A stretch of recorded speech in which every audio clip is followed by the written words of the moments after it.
नमस्कार साथीहरू, तपाईले स्वागत छ नेपाली एजुकेसन वर्ल्ड युट्युब च्यानलमा। आज हामी गुरुप्रसाद मैनालीद्वारा लिखित शहीद कथा पढ्नेछौँ। यस कथा अन्तर्गत कथाकारको परिचय, कथाको विश्लेषण र महत्त्वपूर्ण प्रश्नहरूको नोट समेत प्रस्तुत गर्नेछौँ। भिडियो मनपर्छ भने लाइक गरिदिनु होला र च्यानलमा नयाँ हुनुहुन्छ भने च्यानललाई सब्स्क्राइब गरिदिनु होला। आउनुहोस् सुरु गरौँ। आज हामीले पढ्ने विषय हो गुरुप्रसाद मैनालीको शहीद कथा। शहीद कथा चाहिँ विक्रम सम्वत 2007 सालभन्दा पहिले प्रजातन्त्र आउनुभन्दा अघिको समयलाई समेटेर लेखिएको कथा हो। यस कथामा वीरबहादुर मुख्य पात्र र सहायक पात्रमा म पात्र र त्यसपछि वीरबहादुर आएका छन्। त्यस्तै गौड पात्रमा डल्ली, रामे, धने जस्ता पात्रहरू आएका छन्। पात्र भनेको के हो त्यो पहिला बुझौँ। पात्र भनेको जसले कथामा काम गर्छ हो त्यही पात्र हो। जसले कथामा काम गर्छ त्यही पात्र हो। कार्यका आधारमा पात्रहरूलाई 3 किसिमले वर्गीकरण गर्न सकिन्छ: प्रमुख पात्र, सहायक पात्र र गौड पात्र। जसले प्रमुख भूमिका कथामा खेलेको छ त्यो नै प्रमुख पात्र हो भने जुन सहायक भूमिका खेल्छ अर्थात् प्रमुख पात्रको सँगसँगै काम गर्छ तर प्रमुख रूपमा आएको छैन भने त्यस्तो पात्रहरूलाई हामीले सहायक पात्र भन्छौँ। त्यसपछि गौड पात्र। गौड पात्र भनेको नाम मात्र आएको तर खासै कुनै कथामा कुनै काम नभएको पात्रलाई हामीले बुझ्छौँ। अब हामी बुझौँ, कथातिर लागौँ हामी। पात्रहरू, यसका प्रमुख पात्रहरू वीरबहादुर, त्यसपछि म पात्र, देउता बाबु, धने, दरोगा, डल्ली र वीरबहादुरको छोरा राम। यतिजना पात्रहरू आएका छन्। वीरबहादुर आफ्नो परिवारलाई खुसी पार्न र सुख सुविधा दिलाउनका लागि र साहुसँग लिएको ऋण फिर्ता गर्नका लागि ऊ भारतको दरभङ्गामा गएर काम गर्न थालेको छ। वीरबहादुर सुरुमा दरबानीको काम गर्ने भए पनि पैसा नजोगिने हुनाले ऊ आजकल रिक्सा चलाउने काम गरिरहेको छ। दरबानी भनेको जुन मान्छेले गेटमा खडा भएर पहरेदारी गर्छ त्यस्तो मान्छेलाई हामीले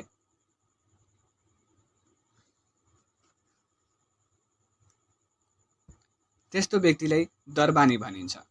अर्को छ म पात्र। म पात्र चाहिँ डाक्टरी पढ्दै गरेको एकजना विद्यार्थी हुन्। भारतमै बसेर डाक्टरी पढ्दै गरेको अवस्थामा उनको भेट म पात्रको भेट वीरबहादुरसँग भएको छ। त्यस्तै अर्को पात्र छन् देउता बाबु। देउता बाबु चाहिँ एकजना आन्दोलनकारी, क्रान्तिकारी भनौँ। उनी क्रान्तिकारी व्यक्ति हुन् र देशलाई र जनतालाई कसरी राम्रो बनाउन सकिन्छ, कसरी देशलाई स्वतन्त्र बनाउन सकिन्छ भन्ने विषयमा उनको धेरै चासो रहेको छ। अर्को पात्र छन् धने। धने भनेको एकजना नेपालकै मान्छे हो तर भारतमा गएर चोरी गर्ने गर्छ। भारतमा काम गरे पनि अरूको पैसा चोर्ने उसको काम, उसको बानी बनेको छ। अर्को पात्र छन् दरोगा। दरोगा चाहिँ यस कथाको सहायक पात्र। सहायक पात्रका रूपमा आएका छन्। उनको खासै काम देखिँदैन, एकचोटि मात्र उनी आएका छन् यस कथामा। अर्को छन् डल्ली। डल्ली चाहिँ वीरबहादुरको श्रीमती हुन्।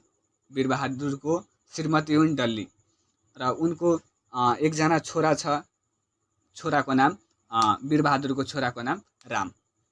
र यो मुख्य घटनाहरू भारतको दरभङ्गा जिल्लामा, दरभङ्गा सहरमा भएको हो।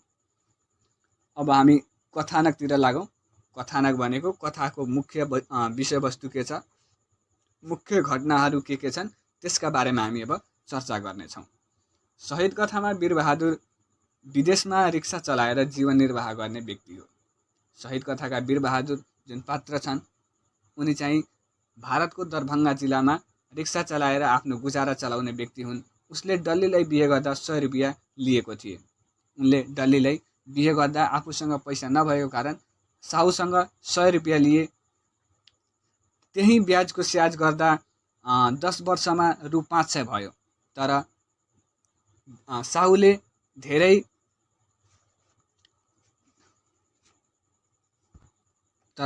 धेरै ब्याज दरमा ऋण दिएको हुनाले सैकडामा 25 भनेको छ है, सैकडामा 25 दिएको हुनाले 10 वर्षमै उनको ऋण 100 रुपियाँको ऋण 500 पुगेको छ।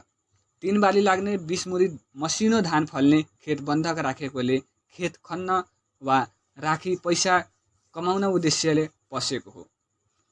ऊ चाहिँ अब आफ्नो खेतलाई बन्धक राखेको हुनाले साहुले त्यो 500 रुपियाँ जबसम्म फिर्ता गर्दैन तबसम्म नदिने भएको हुनाले ऊ चाहिँ भारतमा गएर रिक्सा चलाउने काम गरेको छ र आफ्नो खेतलाई छुटाउने काम उसले यो पैसा आएपछि गर्ने उसले सोचेको छ।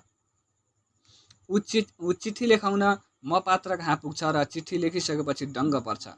ऊ चाहिँ पहिले देउता बाबु बस्ने कोठामै अहिले म पात्र आएको र ऊ देउता बाबुसँग चिठी लेखाउन जाँदाखेरि म पात्रसँग भेट हुन्छ र चिठी लेखेपछि म पात्रले चिठी लेखिदिएपछि ऊ दङ्ग पर्छ। ओ राम्रो लेख्नु भएको छ भनेर उसले भन्छ।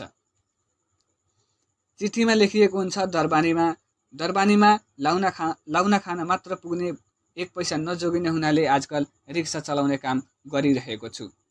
दसैँमा आउने बेलामा तिमीहरूको लागि नयाँ नयाँ कपडाहरू ल्याइदिउला। साना साना बच्चाहरूले हेर्दा आफ्नै छोराको याद आउँछ।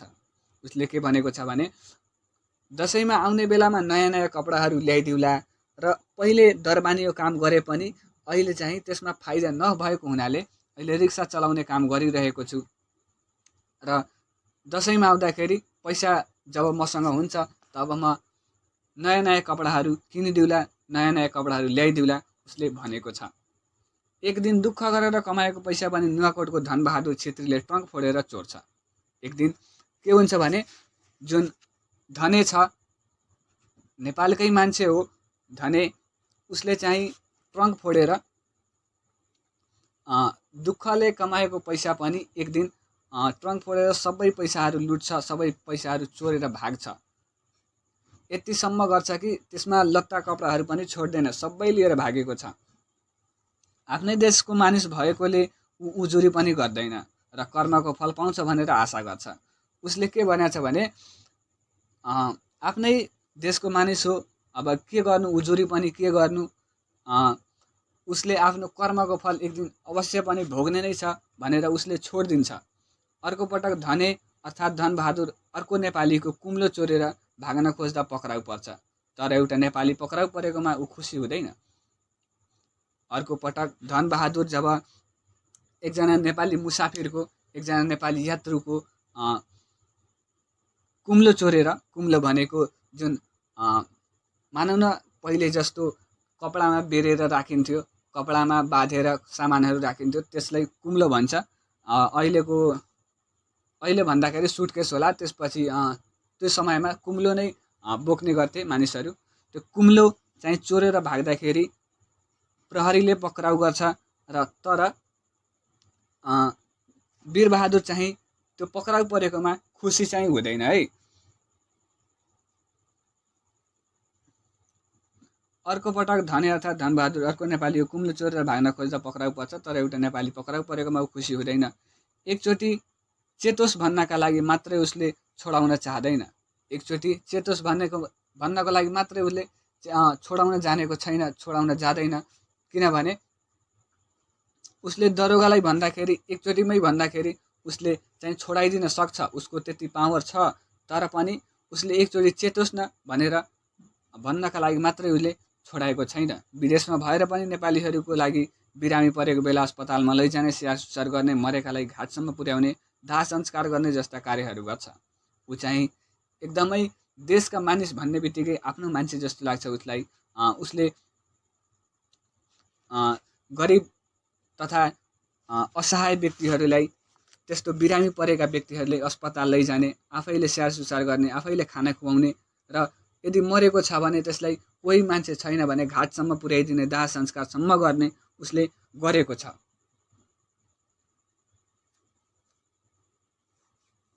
यसरी गरिब भए पनि नेपालीलाई माया गर्ने व्यक्ति हो वीरबहादुर। घरमा छोरा मरेको थाहा पाएपछि ऊ घरतिर लाग्छ।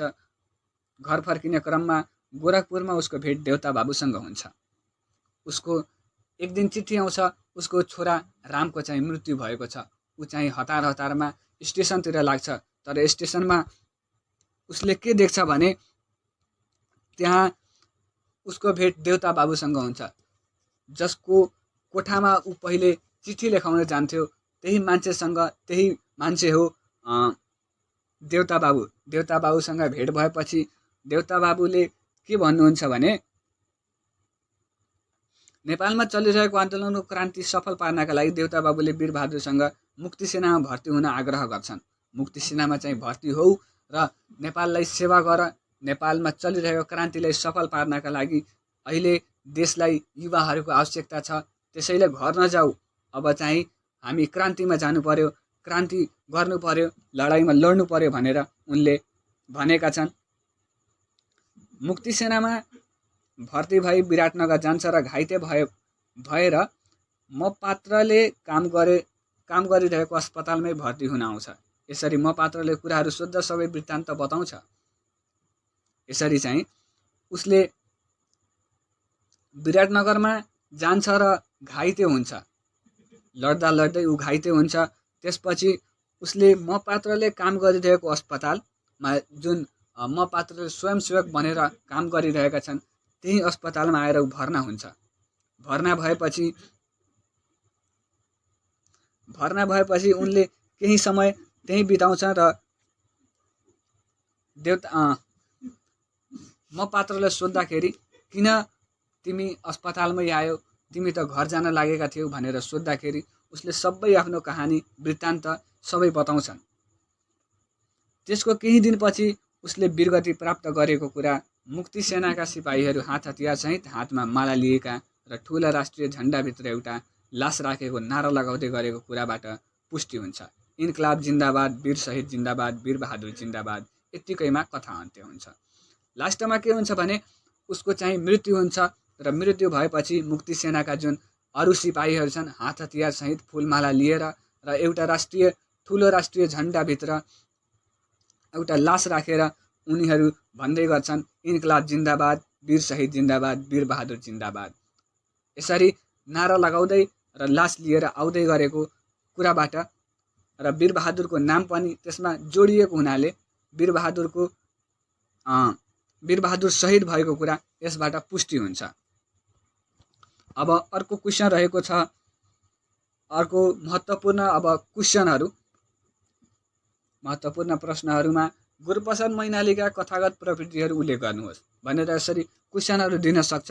यसरी दिएको पनि छ 2 वर्ष। अब हामी महत्त्वपूर्ण प्रश्नहरूतिर जान्छौँ।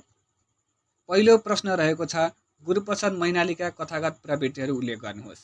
यो क्वेसन नदिए पनि अरू क्वेसनहरूको एन्सर लेख्दाखेरि यो प्रश्न अनिवार्य लेख्नुपर्छ।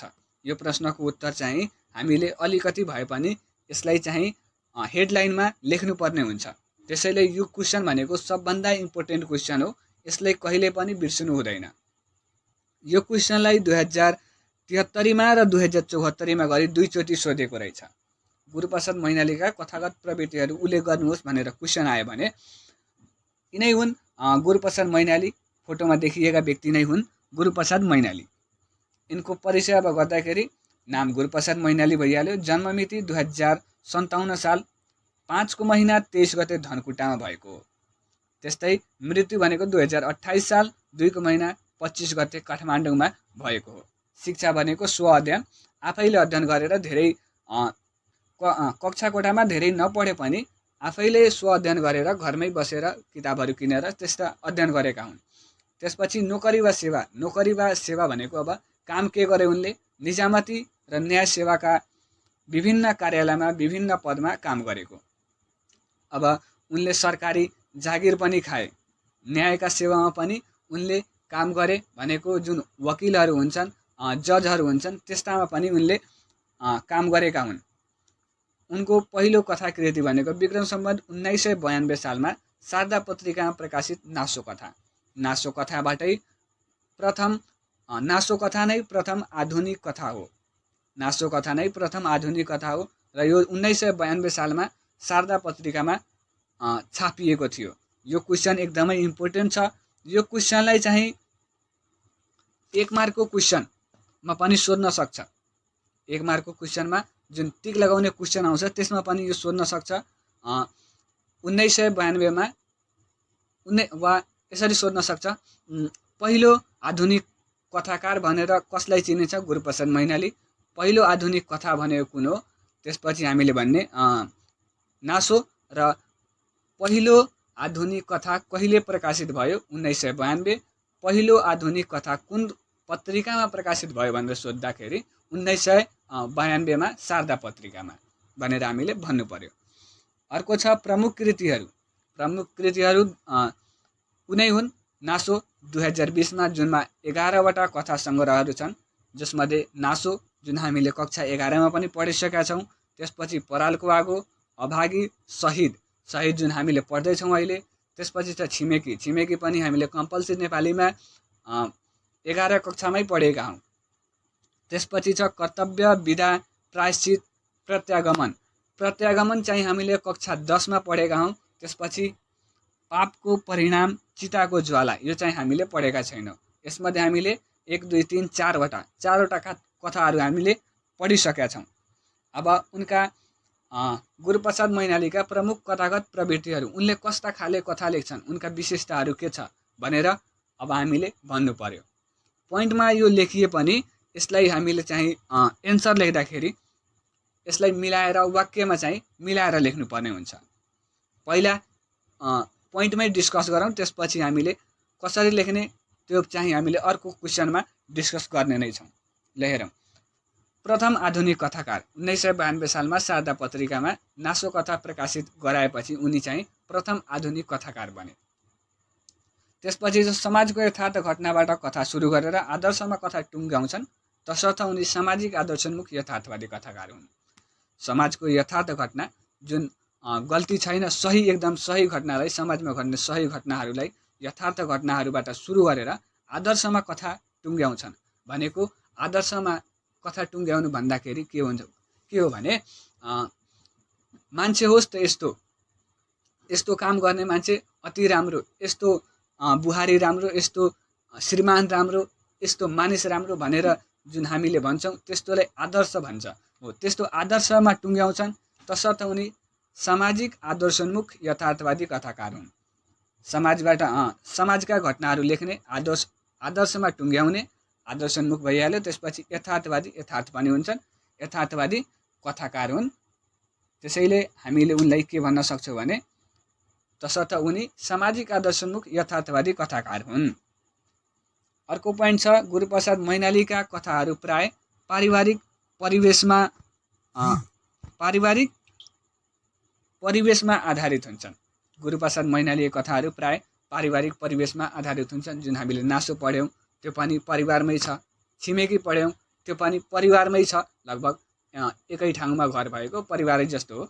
त्यसपछि अर्को हामीले पढ्यौँ प्रत्यागमन पनि परिवारकै हो। त्यसपछि हामीले पढ्दैछौँ शहीद। यो शहीद चाहिँ अलिकति पारिवारिक भन्दा अलिकति भिन्नै भए पनि परिवारलाई त अवश्य पनि जोडेकै छ, किनभने उसले नेपालीहरूलाई सबैले आफ्नै परिवार सम्झेको छ, आफ्नै परिवार बुझेको छ, त्यसले पारिवारिक भन्न सकिन्छ। अर्को पोइन्ट छ हाम्रो, गुरूप्रसाद मैनाली आफ्ना कथा मार्फत असहाय जनताप्रति सहानुभूतिपूर्ण अभिव्यक्ति प्रकट गर्छन्। गुरूप्रसाद मैनाली आफ्ना कथा मार्फत गरिब असहाय व्यक्तिहरूलाई सहानुभूति, यस्तो किन हुन्छ यस्तो नहोस् भनेर उनले चाहिँ आफ्नो सहानुभूति दिने काम गर्छन्। गुरूप्रसाद मैनालीका कथामा परिपुष्ट कथानक तथा कौतूहलपूर्ण अभिव्यक्ति पाइन्छ। उनका कथाहरूमा परिपुष्ट कथानक भनेको धेरै कथानक, विषयवस्तु धेरै हुन्छ, धेरै घटनाहरू हुन्छ, तथा कौतूहलपूर्ण, अब के हुन्छ भन्ने जुन हामीलाई लाग्छ, हो त्यही हो कौतूहलपूर्ण। यसपछि के हुने मिस्ट्री जुन हुन्छ त्यसलाई कौतूहलपूर्ण अभिव्यक्ति भनिएको हो। अर्को छ, गुरूप्रसाद मैनाली उखान टुक्का मिश्रित सामान्य बोलचालको भाषामा कथा लेख्छन्। उखान टुक्का मिश्रित जुन हामीले सामान्य रूपमा घर आँगनमा जुन गाउँघरमा प्रयोग गर्छौँ उखान टुक्काहरू, त्यस्ता उखान टुक्का मिश्रित भाषाको प्रयोग गर्ने भएको हुनाले उनलाई सामान्य बोलचालको भाषामै प्रयोग हुन्छन्। त्यसैले उनलाई भनिएको छ गुरूप्रसाद मैनाली उखान-टुका मिश्रित सामान्य बोलचालको भाषामा कथा लेख्छन्। कथा लेख्ने कथाकार हुन् भन्दा पनि भयो। उनी बाह्य दृष्टिबिन्दुमा आधारित भएर कथा लेख्छन्। गुरूप्रसाद मैनाली भारतीय कथाकार मुन्सी प्रेमचन्द्रबाट प्रभावित छन्। उनी चाहिँ बाह्य दृष्टिबिन्दु, अब बाह्य दृष्टिबिन्दु भन्दाखेरि के हो भने ऊ चाहिँ यस्तो गर्थ्यो, ऊ चाहिँ यस्तो गर्थ्यो भनेर जुन हामीले देख्ने गर्छौँ कथाहरूमा, हो त्यही हो बाह्य दृष्टिबिन्दु। आफू चाहिँ सम्मिलित, आफू चाहिँ संलग्न नभएर अरू व्यक्तिहरूलाई संलग्न गराएर आफू बाहिर भएको जस्तो अनुभव गरेको जस्तो गरेर लेख्ने जुन कथा हो त्यसलाई बाह्य दृष्टिबिन्दु भनिन्छ। अर्को कुरा छ गुरूप्रसाद मैनाली भारतीय कथाकार मुन्सी प्रेमचन्दबाट प्रभावित छन्। यसमा अब भन्नुपर्ने कुरा केही पनि छैन।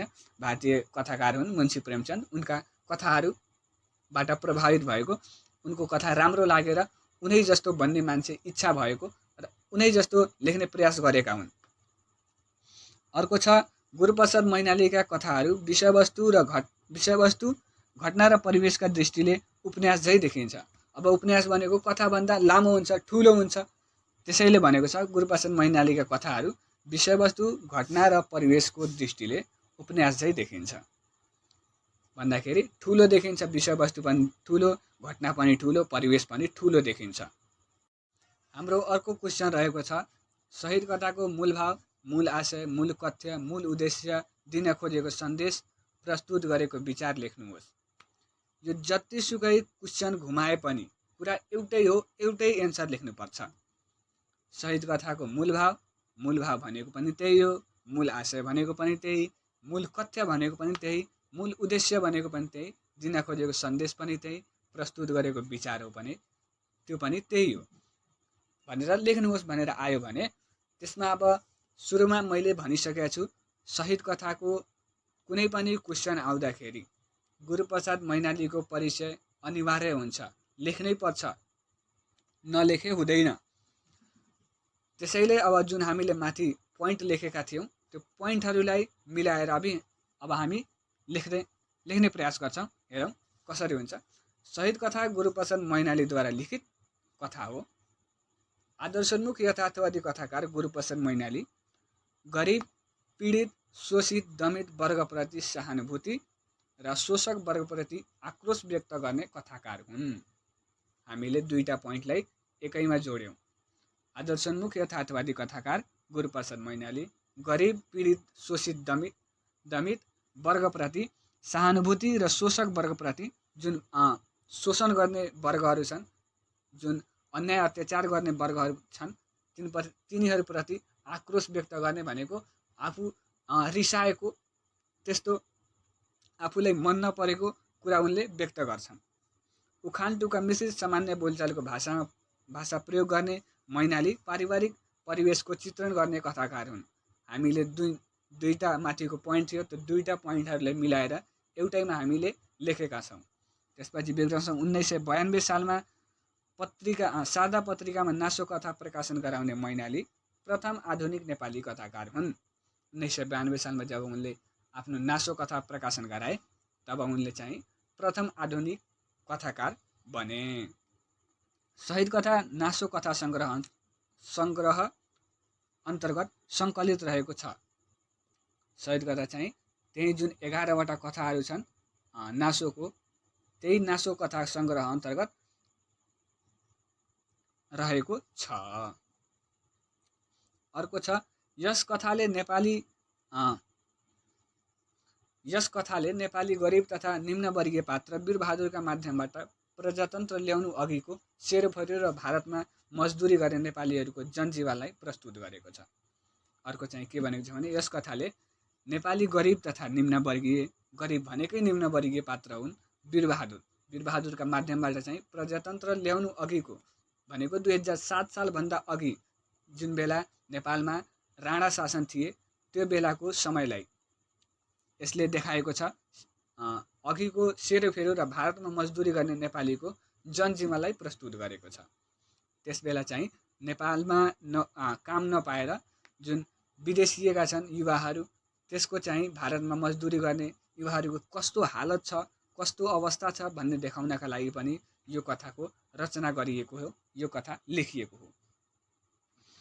यस कथाको मुख्य पात्र वीरबहादुर डल्लीसँग बिहे गर्दा साहुसँग लिएको 100 रुपियाँ ऋणको ब्याज स्याज गरी 20 मुरी मसिनो धान फल्ने खेत साहुले जोतेको छ। अब जुन हामीले माथि कथानक पढ्यौँ त्यही कथानकहरूलाई मिलाउँदै लेख्ने हो। त्यही कथानकहरूलाई लेख्दै लेख्दै लेख्दै अन्त्यमा चाहिँ हामीले निष्कर्ष एउटा लेख्नुपर्ने हुन्छ। हामीले सुरुमै भनिसक्यौँ, जुन साहुले 20 मुरी धान फल्ने खेत लिएको छ, हडपेको छ, 100 रुपियाँको ऋण 100 रुपियाँ लिएको ऋणको ब्याज स्याज गर्दाखेरि 500 रुपियाँ 10 वर्षमै 500 रुपियाँ पुगेको छ। 100 25 भनेको 25% ब्याजमा उसले चाहिँ आफ्नो खेत बन्धकमा राखेको छ। ऊ साहुको ऋण तिर्न र परिवारलाई खुसी र सुखी राख्न भारतको दरभङ्गामा काम गर्न गएको छ। अब आफ्नो परिवारलाई जसरी पनि पाल्नु पर्यो, खुसी राख्नु पर्यो भनेर उसले र मेहनत मजदुरी गर्नु पर्यो भनेर ऊ चाहिँ भारतको दरभङ्गामा गएर काम गर्न थालेको छ। ऊ सुरुमा दरबानीको काम गरे पनि पैसा नजोगिने भएको कारणले कडा परिश्रम गर्न पनि पछि हटेको छैन। उसले त्यो घाममा पनि आफ्नो रिक्सा चलाएकै छ। उसले दरबानीको काममा धेरै मेहनत नभए पनि पैसा पनि जोगिएको छैन। त्यसैले कडा परिश्रम गरेर भए पनि परिवारलाई जसरी पनि खुसी राख्छु, परिवारलाई जसरी पनि सुखी राख्छु भन्ने उद्देश्यले ऊ चाहिँ रिक्सा चलाउने काम गरेको छ। ऊ विदेशमा भए पनि नेपालीले खाना खुवाउने, बिरामीले अस्पताल पुर्याउने, स्याहार सुसार गर्ने, मरेको नेपालीहरूले घाटसम्म पुर्याई अन्तिम संस्कारसम्म गर्छ। ऊ चाहिँ यस्तो पात्र हो जसले आफ्नो पैसा लगाएर मानिसहरूलाई यदि आवश्यकता छ भने, नेपालीहरूले आवश्यकता छ भने ऊ अस्पतालमा भर्ना गराउने, स्याहार सुसार गर्ने, त्यसका कामहरू गर्ने, साथै खाना खुवाउने र 1-2 जना नेपालीहरूलाई जुन थुनामा परेका छन् तिनीहरूले पनि छोडाएको छ। तिनीहरूले पनि दरोगासँग भनेर आफ्नो सोर्स लगाएर उसले चाहिँ छुटाएको छ।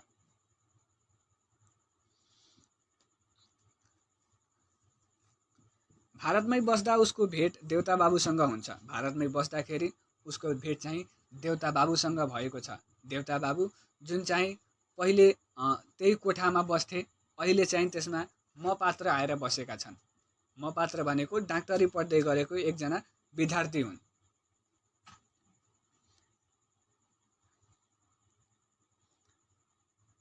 चिठी लेखाउन जाँदा उसको भेट फेरि मपात्रसँग हुन्छ। पहिले चाहिँ ऊ देउता बाबुसँग चिठी लेखाए पनि अहिले त्यो कोठामा आएर मपात्र बसेको हुनाले मपात्रसँग उसको भेट हुन्छ। भेट भएको छ। चिठी लेखाउन जाँदा उसको भेट फेरि मपात्रसँग हुन्छ। केही दिनपछि ट्रङ्क फोडेर धनेले पैसा चोरी गर्छ, तर पनि ऊ उजुरी गरेको छैन।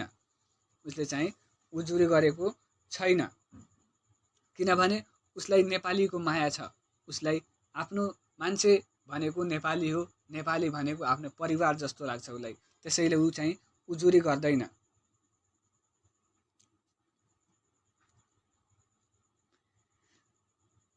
आफ्नो छोरा राम मरेको खबर पाएपछि ऊ नेपाल जान तयार हुन्छ। बाटोमा देउता बाबुसँग भेट भएपछि देशमा प्रजातन्त्र ल्याउनका लागि मुक्ति सेनामा भर्ती हुन्छ र पछि लड्दै गर्दा नेपाल आमाको लागि शहीद पनि हुन्छ। ऊ चाहिँ अब आफ्नो छोरा राम मरेको हुनाले ऊ चाहिँ हतारमा स्टेसनतिर जान्छ, तर स्टेसनमा देउता बाबुसँग उसको भेट हुन्छ। जुन व्यक्तिले उसलाई राष्ट्रियताको पाठ सिकाउँछ, राष्ट्रियता भनेको के हो, नेपाल आमाको सेवा गर्नु पर्यो भनेर जसले सिकाउँछ, जसले बुझाउँछ, नेपालमा चलिरहेको आन्दोलनलाई सफल पार्नका लागि मानिसहरूको आवश्यकता रहेको, युवाहरूको आवश्यकता रहेको कुरा उनले बताएपछि उनी चाहिँ आफ्नो मरेको छोरालाई हेर्न नगई सरासर उनी एकैचोटि सेनामा भर्ती हुन्छन् र सेनामा भर्ती भएपछि उनले लड्दै गर्दा उनी शहीद पनि हुन्छन्। यस प्रकार अब प्याराग्राफ चेन्ज गरेर लेख्नु होला। यस प्रकार शहीद कथामा एउटा सामान्य गरिब व्यक्तिले पनि देशका लागि आफ्नो ज्यान दिएका थिए भन्ने कुरा देखाइएको छ। यस प्रकार शहीद कथामा एउटा सामान्य गरिब व्यक्ति, अब वीरबहादुर चाहिँ एउटा सामान्य गरिब व्यक्ति हुन् जसले चाहिँ प्रजातन्त्र ल्याउनका लागि, देशलाई स्वतन्त्र बनाउनका लागि गरेको योगदान, दिएका योगदानलाई यस कथामा देखाइएको छ। देशभक्ति देखाउनका लागि धन सम्पत्ति आवश्यक नपर्ने कुरा वीरबहादुरको चरित्रबाट प्रस्तुत गरिएको छ। अब देशभक्ति देखाउनका लागि पैसा नै चाहिन्छ भनेर त्यस्तो कुनै आवश्यक नरहेको कुरा वीरबहादुरको चरित्रबाट प्रस्तुत हुन्छ, प्रष्ट हुन्छ। वीरबहादुरले जुन सेनामा भर्ती भई मुक्ति सेनामा भर्ती भई देखाएको योगदान छ, बिरामीहरूले गरेको सेवा छ, त्यसबाट पनि पैसाको खासै आवश्यकता नरहेको देशभक्ति देखाउनका लागि भन्ने कुरा प्रष्ट हुन्छ। नेपालीले नेपालीको सेवा र सहयोग गर्नु नै देशभक्ति हो। अब देशभक्ति देखाउनका लागि आफ्नै अब त्यस्तो कुनै ठुलो काम नै गर्नुपर्छ भन्ने चाहिँ छैन। सामान्य काम गरेर पनि देशभक्ति गर्न सकिन्छ। आफ्नै नेपालको मानिसलाई, नेपालीलाई सहयोग गर्नु पनि देशभक्ति हो। वीरबहादुर आफू गरिब भए पनि नेपालीप्रति देखाएको उसको व्यवहार सराहनीय र अनुकरणीय छ। उसको व्यवहार चाहिँ नक्कल गर्नलाई, उसको व्यवहारलाई अति राम्रो सराहनीय, त्यसको राम्रो बखान गर्न सकिने त्यस्तो खाले उसको चरित्र छ। उसलाई नेपाली भन्ने बित्तिकै आफ्नो मान्छे लाग्छ र त्यसैले ऊ आवश्यक परेको नेपालीहरूको सहयोग गर्छ। त्यसैले चाहिँ ऊ नेपालीहरूको सहयोग पनि गर्छ। आफ्नो मान्छे भएको आफ्नो परिवार जस्तो लाग्छ उसलाई। अब फेरि प्याराग्राफ चेन्ज गर्नु होला र निष्कर्षमा लेख्नु होला। निष्कर्षमा भन्नुपर्दा देशभक्ति, जातीय प्रेम, सहयोगी भावना, मानवता, आदर्श व्यक्ति, समाज सेवाको भावना, मानवतावादी विचार, इमान्दारी देखाउनु नै यस कथाको मूल उद्देश्य हो, मूल भाव हो, दिन खोजेको सन्देश हो। हाम्रो अर्को प्रश्न रहेको छ, शहीद कथाको पात्र वीरबहादुरको चरित्र चित्रण गर्नुहोस्। प्राय गरी क्वेसन सोध्ने, चरित्र चित्रणबाट क्वेसन सोध्ने भनेको मुख्य पात्रकै हुन्छ। कहिलेकाहीँ यता गदा सहायक पात्रहरूको सोध्न सक्छ, तर त्यसलाई खासै अहिलेसम्म सोधेको चाहिँ देखिँदैन। प्राय गरी सोध्ने हो भने प्रमुख पात्रकै क्वेसनहरू सोध्ने गर्छ। अब प्रमुख पात्रको चरित्र चित्रण कसरी गर्न सकिन्छ, त्यसको व्यवहार कस्तो छ, त्यसको परिचय, त्यसको व्यवहार र निष्कर्षमा कुराहरू लेख्नु पर्यो। मैले अघि नै भनिसकेँ, जस्तो सुकै प्रश्न दिए पनि यो लेसनबाट गुरूप्रसाद मैनालीको परिचय अनिवार्य हुन्छ। उनका विशेषताहरू लेख्नै पर्छ, नलेखे हुँदैन। ल सुरु गरौँ। एन्सर चाहिँ कसरी लेख्ने भन्दाखेरि गुरूप्रसाद मैनालीद्वारा लिखित शहीद कथाको मुख्य पात्र वीरबहादुर हो। यति लेखिसकेपछि अब हामीले उनका परिचयहरू दिँदै एन्सर अगाडि बढाउँदै गर्छौँ। आदर्शोन्मुख यथार्थवादी कथाकार गुरूप्रसाद मैनाली गरिब, पीडित, शोषित, दमित वर्गप्रति सहानुभूति र शोषक वर्गप्रति आक्रोश व्यक्त गर्ने कथाकार हुन्। जुन हामीले अघिको एन्सरमा लेखेका थियौँ त्यही नै अहिले पनि हामीले लेखेका छौँ। ल सरासर हामी पढ्दै जान्छौँ, किनकि हामीले अघि नै यसका बारेमा बुझिसकेका छौँ। उखानटुका मिश्रित सामान्य बोलचालको भाषा प्रयोग गर्ने मैनाली पारिवारिक परिवेशको चित्रण गर्ने कथाकार हुन्। विक्रम सम्वत 1992 सालमा शारदा पत्रिकामा नासो कथा प्रकाशन गराउने मैनाली प्रथम आधुनिक नेपाली कथाकार हुन्। शहीद कथा नासो कथा सङ्ग्रह अन्तर्गत सङ्कलित रहेको छ। शहीद कथाको मुख्य पात्र वा नायक वीरबहादुर हो। अब यहाँबाट हामीले लेख्न सुरु गर्छौँ। शहीद कथाको मुख्य पात्र वा नायक भनेको हिरो चाहिँ वीरबहादुर हो। आर्थिक रूपमा कमजोर भएको कारण डल्लीसँग बिहे गर्दा, डल्ली चाहिँ उसको श्रीमतीको नाम हो है, डल्लीसँग बिहे गर्दा साउसँग 100 रुपियाँ लिएको, उसले ऋण लिएको छ। ब्याजको स्याज जोडी साहुले 100 रुपियाँको 500 रुपियाँ पुगाएको हुनाले बाध्यतावश आफ्नो खुसी र परिवारलाई छोडेर वीरबहादुर विदेशिएको छ। अब आफ्नो हैसियत भन्दा बाहिरको कुरा भयो। 100 रुपियाँ लिएको ब्याजको स्याज गर्दाखेरि जब 500 रुपियाँ पुगेको छ भनेको 500 रुपियाँ जब पुगेको छ उसले चाहिँ अब कमाएर जसरी पनि ऋण तिर्नु पर्यो र खेतलाई छुटाउनु पर्यो भनेर र आफ्ना परिवारलाई पनि पाल्नु पर्यो, खुसी राख्नु पर्यो भनेर ऊ चाहिँ बाध्यतावश आफ्नो देशमा रोजगारी नभएको कारणले बाध्यतावश ऊ भारतमा गएर विदेशिएको छ, भारतमा गएर काम गर्न बाध्य भएको छ। श्रीमती र छोरालाई सम्झिँदा ऊ बारम्बार चिठी लेखाउन म पात्र कहाँ जान्छ। अब आफ्नो परिवारको याद आउँदा, आफ्नो परिवारलाई सम्झिँदाखेरि ऊ चिठी लेखाउन आफू अनपढ भएको कारणले, ऊ अनपढ पनि छ है, यति कुरा याद राख्नु होला। ऊ अनपढ भएको कारणले श्रीमती र छोरालाई सम्झिँदा ऊ बारम्बार चिठी लेखाउन म पात्र कहाँ जान्छ। पहिले देउता बाबु कहाँ गएको जान्थ्यो भने अहिले देउता बाबु नभएको कारणले ऊ चाहिँ म पात्रको कोठामा जान्छ।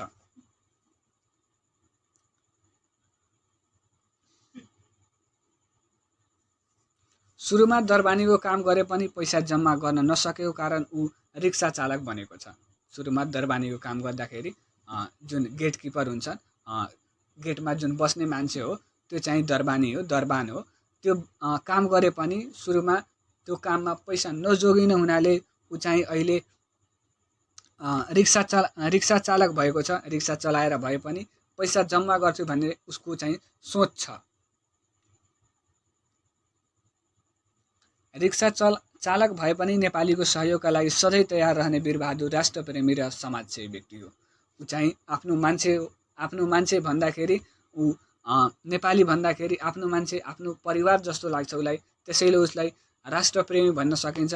र समाजसेवी कसरी भन्ने भने उनले सबै व्यक्तिलाई जस्तोसुकै परिस्थितिमा होस् उसले सकेसम्म सहयोग गर्छ। चाहे जस्तोसुकै परिस्थिति होस् उसले सहयोग गर्छ। त्यसैले उसलाई समाजसेवी व्यक्ति पनि भन्न सकिन्छ। ऊ विदेशमा बस्दा पनि आफ्नो नेपाली दाजुभाइलाई बिर्सेको छैन। उसले चाहिँ विदेशमा बस्दा पनि, भारतमा बस्दाखेरि पनि, बाहिर गए पनि उसले चाहिँ आफ्नो दाजुभाइ, नेपाली दाजुभाइ दिदीबहिनीहरूलाई बिर्सेको चाहिँ छैन। आवश्यक पर्दा आर्थिक, शारीरिक र मनोवैज्ञानिक रूपमा समेत सहयोग गर्ने मानवता भएको व्यक्ति हो। ऊ चाहिँ आवश्यक पर्दा मानसिक, शारीरिक, मनोवैज्ञानिक कस्तो रूपमा हुन्छ, यो आर्थिक भनेको जुन तन मन धन भन्छ नि हो त्यही हो। आर्थिक, शारीरिक र मनोवैज्ञानिक भनेको तन मन धन, त्यो तिनटै रूपमा उसले चाहिँ सहयोग गर्छ। त्यसैले ऊभित्र मानवता भएको कुरा पनि पुष्टि हुन्छ।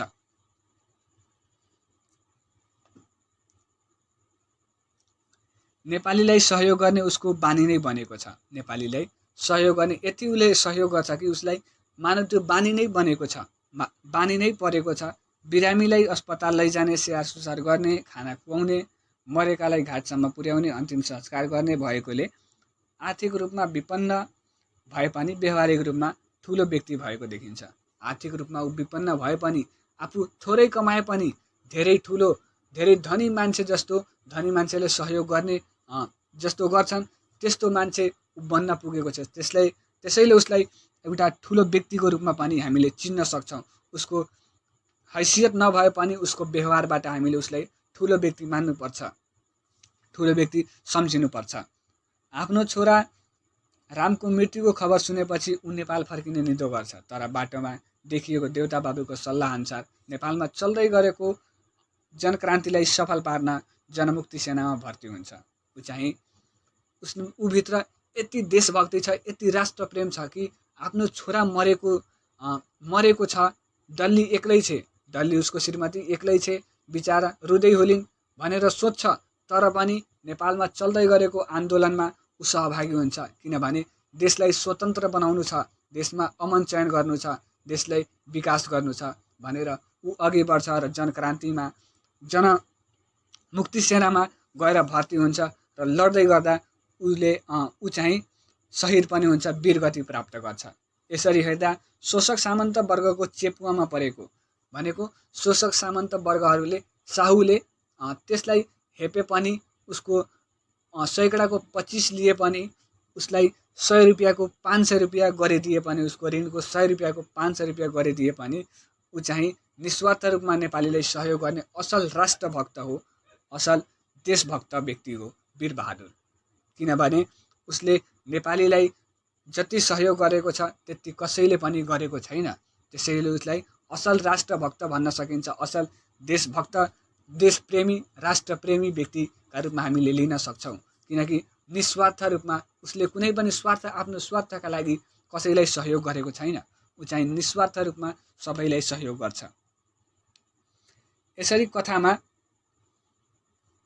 यसरी कथामा वीरबहादुर परिश्रमी, विवेकी, आदर्श, राष्ट्रवाद, मानवतावादी, अशिक्षित, जातिप्रेमी, इमान्दार, वीर, परोपकारी तर निम्न आर्थिक स्थिति भएको पात्रको रूपमा उपस्थित भएको छ। यहाँ के भनेको छ भने वीरबहादुर परिश्रमी किन भनेको भने आफूलाई सजिलो पर्ने काम पनि उसले छोडेको छ, किनभने उसलाई पैसा जोगिएको छैन, पैसा बाँचेको छैन। ऊ रिक्सा चालक भएको छ, घाममा काम गर्छ। अर्को छ विवेकी भनेको दिमागवाला मान्छे हो। दिमागवाला मान्छे किन भन्ने भनेको मानव सेवा नै सबैभन्दा ठुलो सेवा हो र उसले त्यो कुरा बुझेको छ, त्यसैले उसलाई विवेकी भन्न सकिन्छ। आदर्श भनेको राम्रो व्यक्ति हो, असल व्यक्ति हो। राष्ट्रवाद त भन्नै नपर्ने कुरा हो। राष्ट्रवाद त उभित्र कुटेरै भरेको छ भन्न सकिन्छ, किनकि राष्ट्रवादमा निस्वार्थ रूपमा कुनै पनि व्यक्तिलाई सहयोग गर्नु, आफ्नो देशको व्यक्तिलाई सहयोग गर्नु, आवश्यक परेको बेला देशलाई सहयोग गर्नु, आन्दोलनमा सहभागी हुनु नै राष्ट्रवाद हो, राष्ट्रभक्ति हो। अर्को छ मानवतावादी, मानव भएर मानवलाई सहयोग गर्नु वा मानिस भएर मानिसलाई सहयोग गर्नु नै मानवतावादी हो। अशिक्षित, उसले पढेको छैन। यो कुरा कसरी पुष्टि हुन्छ भने उसले चिठी लेख्न पनि जानेको छैन। चिठी लेखाउन ऊ म पात्र कहाँ पुग्छ, यसले पनि ऊ अशिक्षित भएको पुष्टि हुन्छ। अर्को छ जातिप्रेमी भनेको कुनै थर प्रेमी भनेको छैन। जातिप्रेमी भनेको नेपाली हो, नेपालीलाई उसले चाहिँ प्रेम गरेकै छ।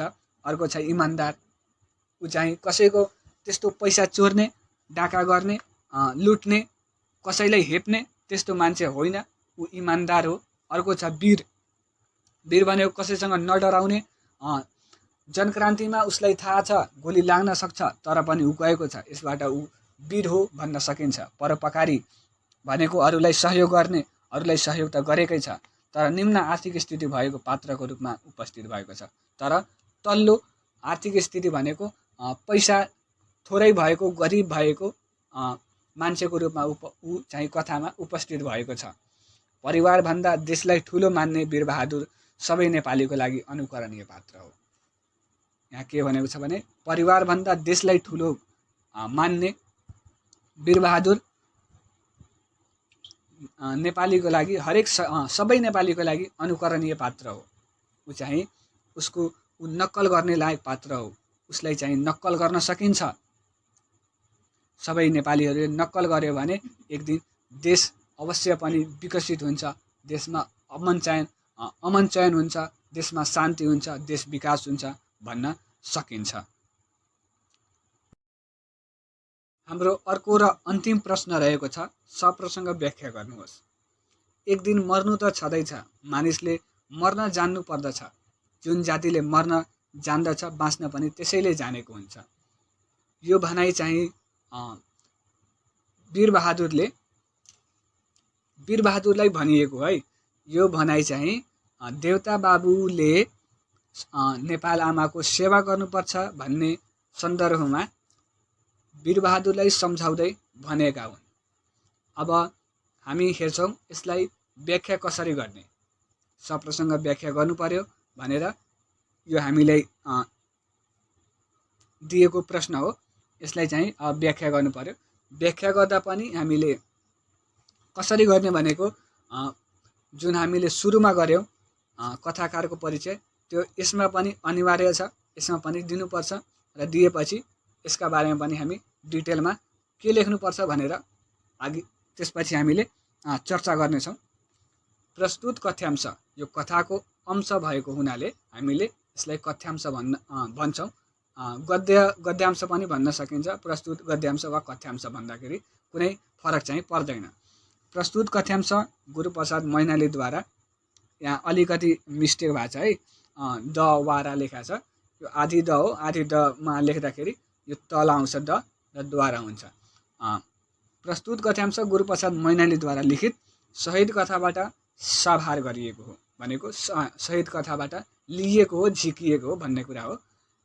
त्यसपछि हामीले जुन सुरुमा गरेका थियौँ त्यही फेरि हामीले प्रस्तुत गर्दैछौँ। आदर्शोन्मुख यथार्थवादी कथाकार गुरुप्रसाद मैनाली गरिब पीडित, शोषित, दमित वर्गप्रति सहानुभूति र शोषक वर्गप्रति आक्रोश व्यक्त गर्ने कथाकार हुन्। उखान टुका मिश्रित सामान्य बोलचालको भाषा प्रयोग गर्ने मैनाली पारिवारिक परिवेशको चित्रण गर्ने कथाकार हुन्। विक्रम 1992 सालमा शारदा पत्रिकामा नासो कथा प्रकाशन गराउने मैनाली प्रथम आधुनिक कथाकार हुन्। शहीद कथा नासो कथा सङ्ग्रह अन्तर्गत सङ्कलित रहेको छ। वीरबहादुरको त्यसपछि हामी अब कथातिर एन्सरतिर लाग्छौँ। अब यहाँबाट हाम्रो एन्सर सुरु हुन्छ। शहीद कथा नासो कथा सङ्ग्रह अन्तर्गत सङ्कलित रहेको छ। वीरबहादुरको एक्लो छोरो, यो को चाहिँ जोडेर लेख है। वीरबहादुरको एक्लो छोरा रामको मृत्युपछि घर फर्कदै गरेको क्रममा देउता बाबुसँग भेट हुँदा देशलाई स्वतन्त्र बनाउन क्रान्तिमा भाग लिएर नेपाल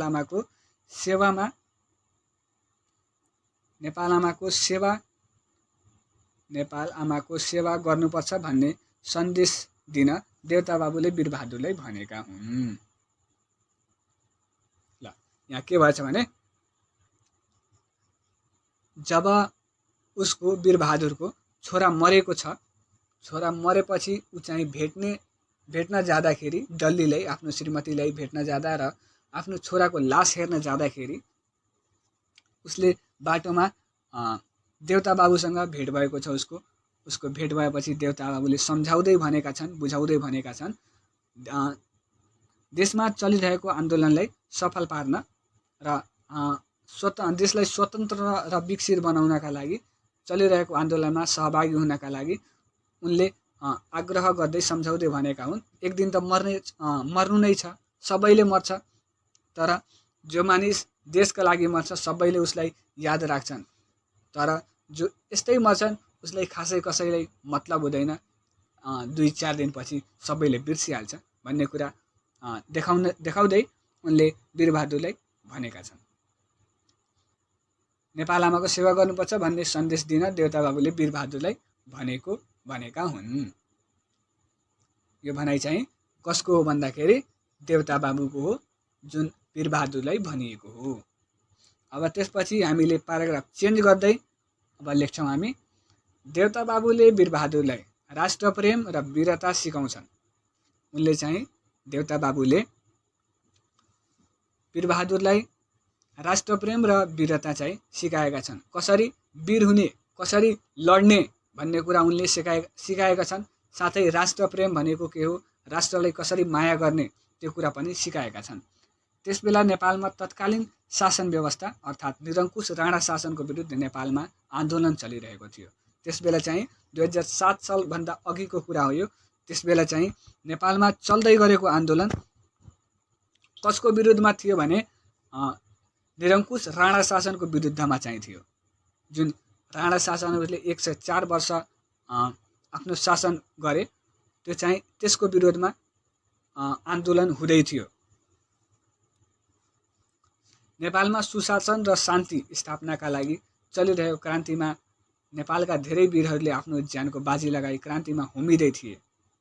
त्यसपछि के भनेको छ भने त्यो जुन आन्दोलन चलिरहेको थियो त्यो आन्दोलनमा नेपालका धेरै जनताहरू, नेपालका धेरै वीरहरू, नेपाल आमाका धेरै सन्तानहरूले चाहिँ त्यो आन्दोलनमा भाग लिँदै थिए, सहभागी हुँदै थिए र शान्ति स्थापनाका लागि, सुशासन, राम्रो व्यवस्था ल्याउनका लागि, राजनीतिक परिवर्तनका लागि जुन आन्दोलन हुँदै थियो त्यसमा चाहिँ सबैले होमिँदै थिए, सबैजना सहभागी हुँदै थिए।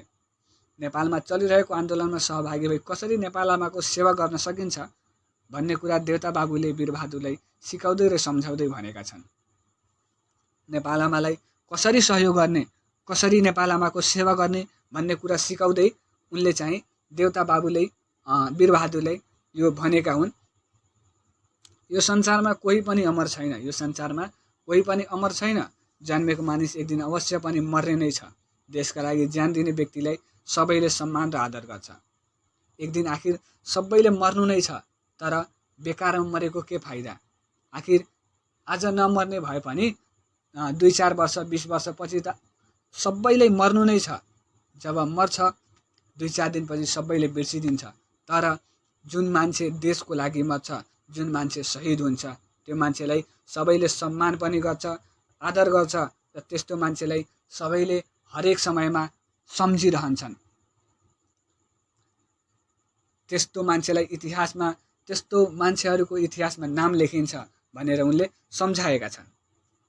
यो संसारमा कोही पनि अमर छैन, जन्मेको मानिस एक दिन अवश्य पनि मर्ने नै छ। देशका लागि ज्यान दिने व्यक्तिलाई सबैले सम्मान र आदर गर्छ। विश्वको इतिहासमा विभिन्न समयमा विभिन्न किसिमका आन्दोलनहरू भएका छन्। उनले के भनेका छन् भने देशमा परिवर्तन ल्याउनका लागि, विकास गर्नका लागि विभिन्न देशका जनताहरूले शासन व्यवस्था परिवर्तन गर्नका लागि विभिन्न आन्दोलनहरू गरे। जस्तै हामी भारतकै उदाहरण लिन सक्छौँ। अङ्ग्रेजहरूलाई भगाउनका लागि जुन गान्धीले गरेका आन्दोलन हुन्, त्यसलाई पनि एउटा उदाहरणको रूपमा लिन सकिन्छ। त्यस्तै चाहिँ नेपालमा पनि गर्नु पर्यो भनेर उनले चाहिँ सिकाउँदै सम्झाउँदै भनेका छन्। र जनताहरू शहीद पनि भएका छन्। र ती क्रान्तिमा जुन मान्छेहरू होमिए, जुन गए, तिनीहरू शहीद पनि भए। त्यसैले समयअनुसार परिवर्तनका लागि क्रान्ति आवश्यक हुन्छ र त्यसलाई सफल पार्न राष्ट्रका युवाहरूको आवश्यकता पर्छ। उनले के भनेका छन् भने परिवर्तनका लागि क्रान्ति आवश्यक हुन्छ। क्रान्ति नगरेसम्म परिवर्तन हुँदैन। जबसम्म आन्दोलनहरू हुँदैन तबसम्म परिवर्तन हुँदैन। परिवर्तन ल्याउनका लागि क्रान्ति हुनैपर्छ, आवश्यक हुन्छ। नत्र कोही पनि कुरा सुन्ने मान्छे यहाँ छैन। त्यसलाई सफल पार्न राष्ट्रका युवाहरूको आवश्यकता पर्छ। त्यसलाई सफल पार्नका लागि जुन आन्दोलनहरू हुन्छन्, ती आन्दोलनहरू सफल पार्नका लागि बुढो मान्छे भएर हुँदैन, युवाहरूकै आवश्यकता पर्छ। र तिमी युवा छौ, तिमीलाई यो देशको खाँचो छ। यो देशलाई स्वतन्त्र बनाउनका लागि युवाहरूको आवश्यकता छ। जुन जातिले मर्न जान्दछ त्यसैले बाँच्न पनि जान्दछ। देशका लागि लड्ने जाति नै अघि बढ्छ र विकसित हुन्छ। तर जो लड्दैन जहिले पनि पछि नै पर्छ। यहाँ के भनिएको छ भने जुन मान्छेले देशका लागि लड्छ त्यो चाहिँ अघि बढ्छ। जुन जातिले मर्न जान्छ त्यसले बाँच्न पनि जान्छ। अब मर्न जान्छ भनेको जुन मान्छेले आन्दोलन गर्न जानेको छ, आन्दोलनमा चाहिँ धेरै व्यक्तिहरू मर्छन्। आन्दोलन गर्न जुन व्यक्तिले जानेको छ त्यसले बाँच्न पनि जानेको छ। किनभने कुनै 2 जना 4 जना 5 जना मारिएला, ती आन्दोलनहरूमा 5 जना 10 जना मारिएला, 20 जना मारिएला, तर ती मारिएका जनताहरू, ती मारिएका जुन शहीद भए, तिनीहरूले धेरै परिवर्तन ल्याउँछन्। त्यो आन्दोलन झन बढेर जान्छ र सरकारलाई बाध्यतावश भए पनि त्यसलाई तिनीहरूको समस्यालाई सम्बोधन गर्नुपर्छ, तिनीहरूको समस्यालाई बुझ्नुपर्छ। तिनीहरूको अगाडि आएर सरकारले पनि घुँडा टेक्नुपर्छ र जनताका लागि भए पनि, शान्ति स्थापनाका लागि भए पनि उनीहरूको मुद्दा त्यहाँ समावेश हुन्छ, उनीहरूको मुद्दालाई सुनिन्छ भनेर उनले सम्झाएका छन्।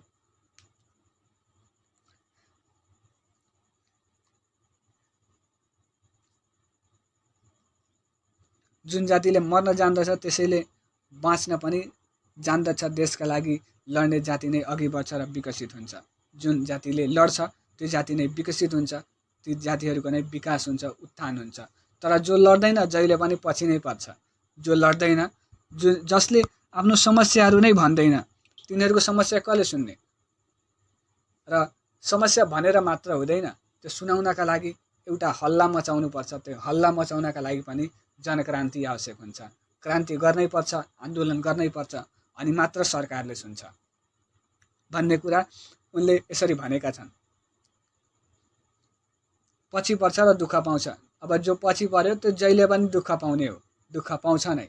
यसरी आवश्यक परेको बेला क्रान्तिमा भाग लिनुपर्छ र ज्यानको बाजी थाप्नु परे पनि पछि हट्नु हुँदैन भन्ने कुरालाई देवता बाबुको माध्यमबाट प्रस्तुत गरिएको छ। अब यसरी आवश्यक परेको बेलामा के भन्यो भने आवश्यक परेको बेलामा ज्यानको बाजी थाप्नु परे पनि, ज्यानको आफ्नो बाजी थाप्नु परे पनि पछि हट्नु हुँदैन। किनभने पछि हटियो भने न त कुनै शासन व्यवस्था परिवर्तन हुन्छ, न त देशमा भ्रष्टाचारी कम हुन्छ र देश विकसित हुन सक्दैन। त्यसैले देशलाई विकास गर्नका लागि पनि, राष्ट्रप्रेम देखाउनका लागि भए पनि आन्दोलनमा भाग लिनुपर्छ, ज्यानको बाजी थाप्नुपर्छ। यसरी चाहिँ देवता बाबुको माध्यमबाट यी सब कुराहरूलाई प्रस्तुत गरिएको छ, राष्ट्रप्रेमलाई प्रस्तुत गरिएको छ। धन्यवाद। आजको लागि हामीले क्लास एन्ड गरौँ। र अहिलेसम्म पनि तपाईँले यदि च्यानललाई सब्सक्राइब गर्नुभएको छैन भने अवश्य पनि सब्सक्राइब गर्नुहोला र भिडियो मनपर्छ भने लाइक गरिदिनु होला, मन परेन भने डिसलाइक गरिदिनु होला, केही छैन। आजको लागि यति नै। जय नेपाल।